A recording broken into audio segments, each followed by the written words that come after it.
नमस्कार दोस्तों, स्वागत है आपका अपने YouTube channel Ravi Indore academy पर।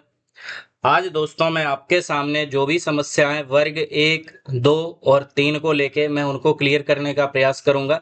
ये ऑफिशियल नोटिस जारी करी गई है ईएसवी के द्वारा और इसमें आपको कुछ नई भर्ती के नियम बताए गए हैं। उन्हीं भर्तियों पर हम चर्चा करेंगे। सबसे पहले दोस्तों, अब जो व्यापम है वो 3 चरणों में आपका एग्जाम कराएगा। संयुक्त तकनीकी अर्हता परीक्षा यानी जो टेक्नीशियल हैं दोस्तों, जिनके पास डिग्री है बीटेक वगैरह या आईटीआई, इस टाइप की डिग्री जो रहती है दोस्तों, उनका ये एग्जाम अलग से होगा। संयुक्त सामान्य अर्हता परीक्षा, इसके अंदर एमपी पुलिस, फॉरेस्ट गार्ड और दोस्तों इसी प्रकार के अन्य एग्जाम आ जाएंगे। शिक्षक अर्हता परीक्षा, इस पर मैं चर्चा करने के लिए आया हूं कि शिक्षक की जो भर्ती है वो किस प्रकार होगी, क्या क्या रूल उनके लिए अप्लाई हुए हैं वर्ग 1, 2, 3 के लिए, उसी के विषय में हम यहाँ पर बात करने वाले हैं। क्लियर है? चलिए, शिक्षक भर्ती में अगर आप ध्यान से देखेंगे तो यहाँ पर कुछ पॉइंट्स पर बात करी गई है। आपके लिए जो जो नियम महत्वपूर्ण है वो मैं आपको बताता हूँ। सबसे पहले आपके शिक्षक अर्हता परीक्षा के लिए एक प्री टेस्ट होगा, यानी सबसे पहले आपको एग्जाम देना पड़ेगा। वो एग्जाम दोस्तों कब तक के लिए वैलिड रहेगा, तो यहाँ पर ध्यान से समझिए।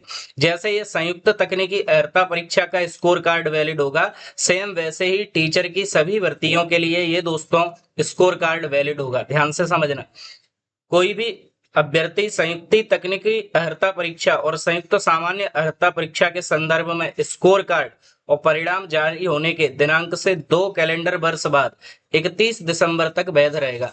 यानी दोस्तों 2 वर्ष के लिए आपका ये जो स्कोर कार्ड है वो वैलिड रहेगा।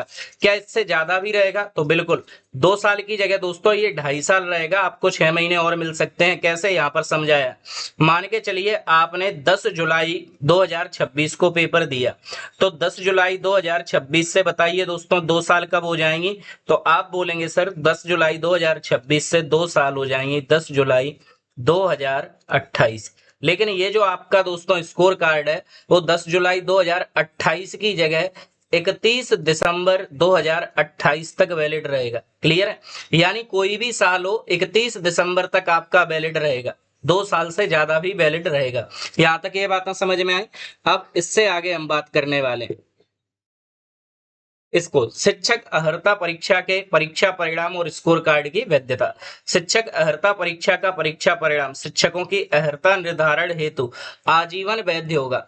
यहाँ पर बोल रहा है शिक्षक की जो अर्हता परीक्षा का परीक्षा परिणाम है वो शिक्षकों की अर्हता निर्धारण हेतु आजीवन वैध रहेगा, पूरे लाइफ टाइम रहेगा। लेकिन ध्यान से समझना, यहाँ पर इन्होंने एक पॉइंट और ऐड कर दिया है आगे। शिक्षकों को शासकीय सेवा में चयन के लिए शिक्षक अर्हता परीक्षा का कार्ड वैधता नियम 6(3) के अनुसार होगा। 6(3) क्या है दोस्तों? ये देखिए 6 का पॉइंट नंबर कौन सा है? 3। क्लियर है? 6 का पॉइंट नंबर 3 ये बोल रहा है आपसे कि ये सिर्फ आपका 2 से 2.5 साल के लिए वैध होगा, मैक्सिमम 2.5 साल के लिए आपका वैध होगा। क्लियर है?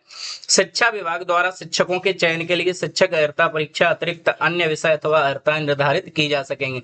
जब आप दोस्तों इसके प्री को दे लोगे तो फिर आपकी चयन के लिए यहाँ पर क्लियर लिखा, चयन के लिए शिक्षक अर्हता परीक्षा के अतिरिक्त अन्य विषय अथवा अर्हताएं निर्धारित करी जाएंगी। जैसे आपने मान के चलिए इंग्लिश के टीचर बनना चाहते हैं वर्ग 2 में, तो आपके लिए उस विषय के लिए कुछ अन्य अर्हताएं यानी अलग से एग्जाम होंगे।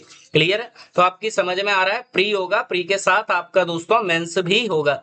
इसके अलावा आप एक चीज को और ध्यान से समझिए कि यहाँ पर आजीवन वैध क्या रहेगा, तो यहाँ पर इन्होंने बोला है गैर शासकीय नियोजन के लिए आजीवन वैध होगा। यानी अगर आप प्राइवेट स्कूल में दोस्तों वर्क कर रहे हैं तो वहां पर ये आजीवन के लिए वैध होगा। क्लियर है? लेकिन अगर आप गवर्नमेंट जॉब चाहते हैं तो आपको हर 2 साल 2.5 साल के अंदर इसको क्या करना पड़ेगा? क्वालिफाई करना पड़ेगा। आपने एक बार स्कोर कार्ड लिया तो वो 2 सालों के लिए यहाँ पर वैध हो जाएगा। ठीक है, चलिए जो जो मुख्य पॉइंट है मैं उनसे आपको अवगत कराता हूं जिससे आपको क्लियरिटी मिल पाएगी। देखिए यहाँ पर क्या लिखा है, विशेष चयन परीक्षा। नियम 4(1) के परंतु के अनुसार सामान्य प्रशासन विभाग के आदेश अनुसार मंडल द्वारा विशेष चयन परीक्षा का आयोजन किया जा सकेगा। मान के चलिए आपने प्री क्वालिफाई कर लिया, ठीक है। अब आप इंग्लिश के टीचर बनना चाहते हैं तो उसके लिए विशेष चयन परीक्षा करी जाएगी और उसके सब्जेक्ट का आपको दोस्तों अलग से टेस्ट होगा, यानी मेंस आपका यहाँ पर होगा।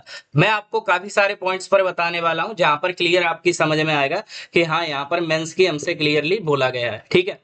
चलिए, बोल रहा है यहाँ पर अर्हकारी अंक। दोस्तों जो आपको न्यूनतम उत्तीर्ण अंक है, न्यूनतम जो उत्तीर्ण अंक है दोस्तों, वो आपके लिए यहाँ पर बोला गया है। मान के चलिए 100 में से अगर आप 60% मार्क्स पर पास हो रहे हैं तो 60 नंबर अगर आपके होंगे तभी आपको स्कोर कार्ड जारी होगा। अगर इससे कम नंबर है तो आपको स्कोर कार्ड जारी नहीं होगा। ये मैंने एक एग्जांपल दिया है, क्लियर है। अब वो बताएंगे कि कितने परसेंट पे आप लोग यहाँ पर पास होते हैं। अभी मैं आपको ये भी बताने वाला हूँ कि जो प्री होगा, क्या वो ऐसा होगा कि वर्ग 1 का अलग होगा, वर्ग 2 का अलग होगा, वर्ग 3 का अलग होगा, या दोस्तों तीनों का कंबाइन होगा। ये भी बिल्कुल क्लियर आपको समझाने वाला हूं, वीडियो में लास्ट तक बने रहे, है ना। चलिए,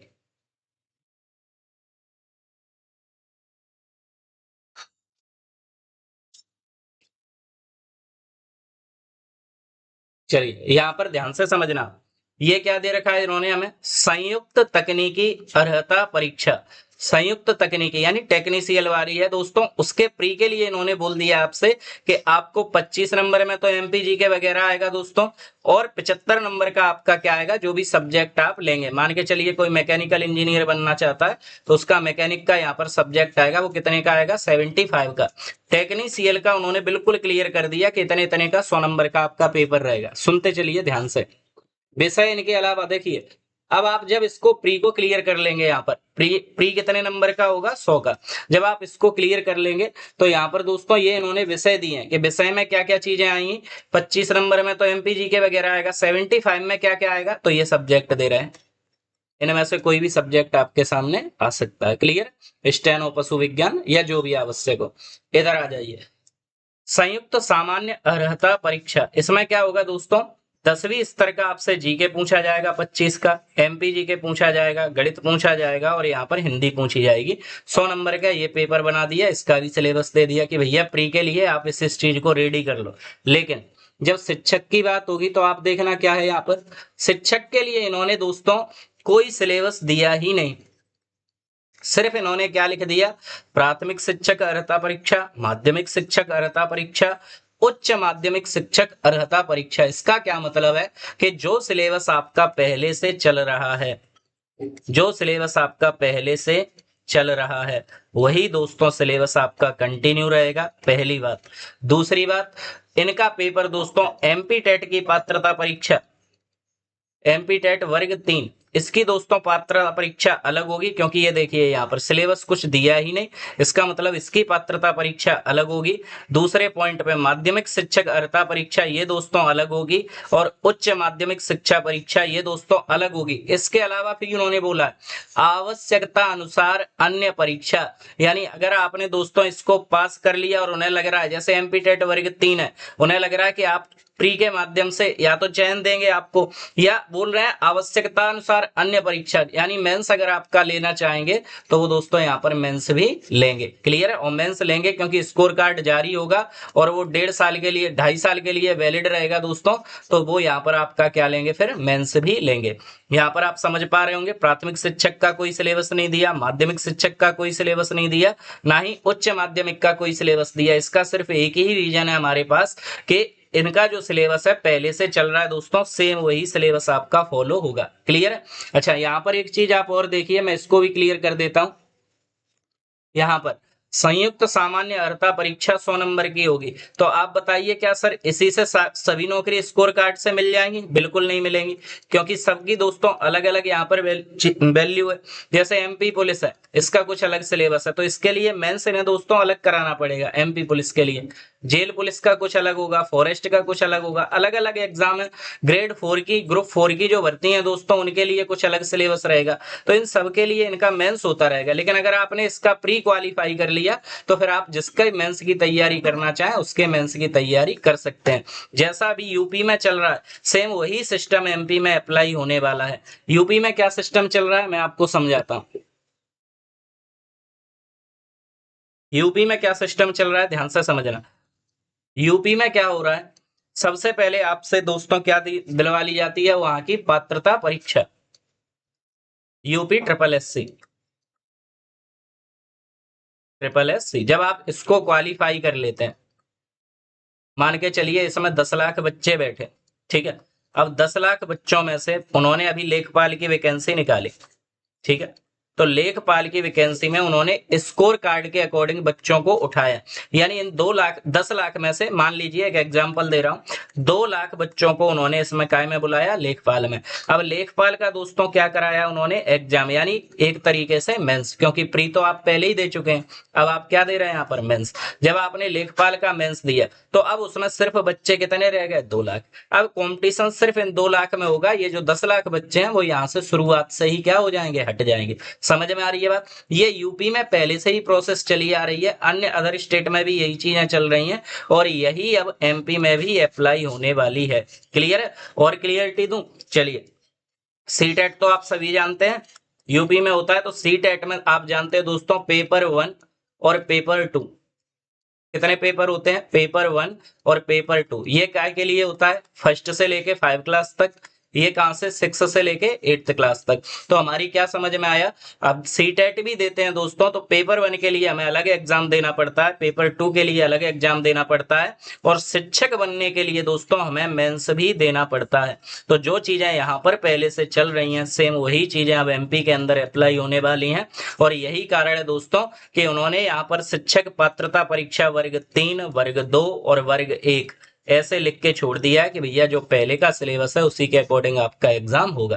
क्लियर है, उम्मीद है दोस्तों आपकी सारी चीजें बिल्कुल क्लियर हो गई होंगी। अगर सारी चीजें समझ में आ रही हैं अच्छे से तो दोस्तों आप मेरे चैनल को सब्सक्राइब कर सकते हैं, वीडियो को लाइक कर सकते हैं, दोस्तों के साथ शेयर कर सकते हैं। साथ ही साथ आपको जो डाउट हो वो दोस्तों आप कमेंट सेक्शन में मुझसे डाउट पूछ सकते हैं। अगर कुछ कमी रह गई होगी तो मैं उसे सुधारूंगा और आपके सामने और बेहतर क्लियरिटी के साथ वीडियो को प्रस्तुत करूंगा अगली को। क्लियर है, चलिए दोस्तों मिलते हैं अगली वीडियो में, तब तक के लिए जय हिंद जय भारत।